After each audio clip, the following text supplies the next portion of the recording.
Hey everybody, it's your girl Storytime Miss Ty on deck. Thank you guys so much for joining me. I hope you guys are having a great day, afternoon, and or evening whenever you guys are seeing this. So today is the first day of my new series titled 5 Days. If you are into suspenseful psychological thrillers and you want to know all about this here 5 days, all you gotta do is stay tuned.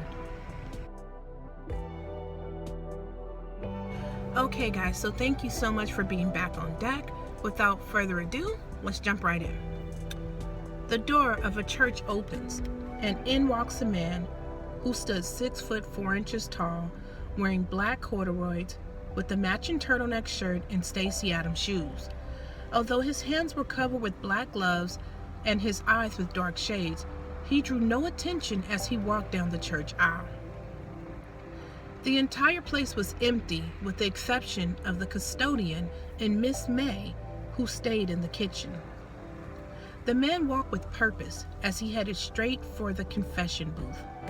Upon arrival, the man sat down and took off his gloves as the confession box opened. "Forgive me, Father, for I have sinned." "Yes, son, I am here. What would you like to confess today?"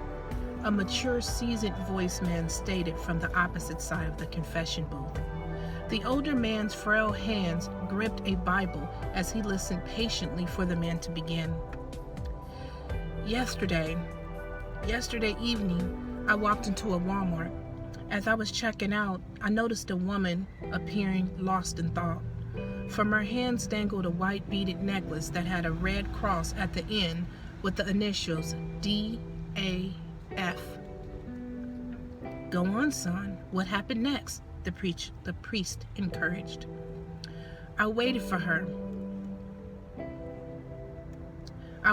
the woman to leave, then followed her at a safe distance to her car. I just wanted to see if it was her. Before she got in, her phone rang, and a masculine voice boomed through the speaker as she answered. "Hey, Derek, I'm on my way," the woman cooed. "You didn't forget to grab the Cool Whip, did you?" the caller inquired. "Oh, trust me, I have more Cool Whip than you can even handle," she replied. "Good. I just burst open a bottle of Merlot, and I don't want it to get flat sitting on ice." "Ooh, that sounds good. I'll be there in a few," the woman replied, quickly jumping in her black Escalade and driving off. "Did you follow her this time?" the priest inquired while clutching his Bible to his chest. "I couldn't help myself. I always follow her." "Did she notice you before it happened?" "I can't get the look in her eyes out of my mind." "Use your voice," I tell myself over and over again. "Use your voice," the man began as he started beating his hands against his head. "Easy there. Calm down, son. There was nothing you could do," the priest stated. "But that's where you're wrong. If I would have just used my voice, she would have heard me and knew to get out of the way," he barked. "What else did you see?" the priest inquired, folding his hands one over the other.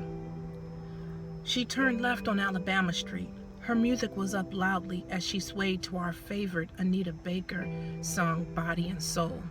She wasn't paying attention. I tried to call out her name, but she couldn't hear me."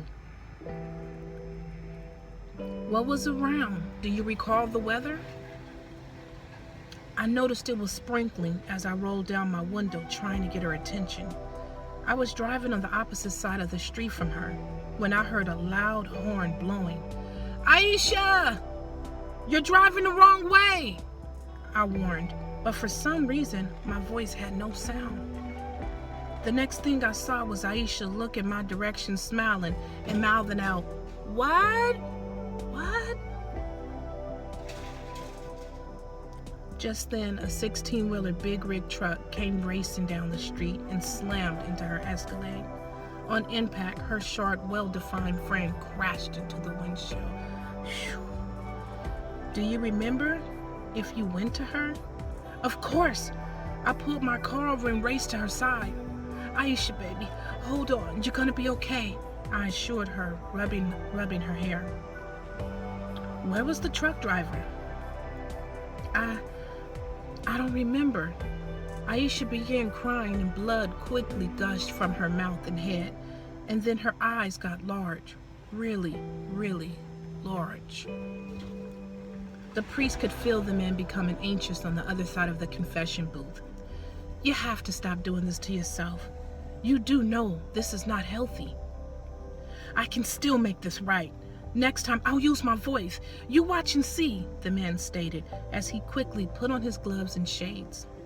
Son, please, take God with you in all you do. Remember, he sees and heals all wounds. I don't have any wounds, the man shouted, slightly startling the priest. This is only day one, the man continued before storming out of the confessional. When the coast was clear, Miss May and the custodian peeked around the corner. Is everything okay? They asked in unison. I'm fine. It's fine. The priest stumbled to catch his breath, holding his chest. Please, just be sure to leave milk out for the cats. Today was only day one, he stated, before looking up at a huge clock that rang loudly to announce it was 12 midnight. Okay, everyone, that's all that I have for you guys today. I hope you guys have enjoyed it. This is just day one, chapter one, day one of my new series titled 5 Days. You guys slide up the comments and let me know what you guys think about it. This is going to be a rather short series, but I do want you guys to weigh in and give me your opinion. If you guys would like to sponsor this, I can't talk anymore. If you guys would like to sponsor this story time, you can do so by going to Cash App, put in $ your favorite besties. Like I always say, there's always another story to be told, but for now,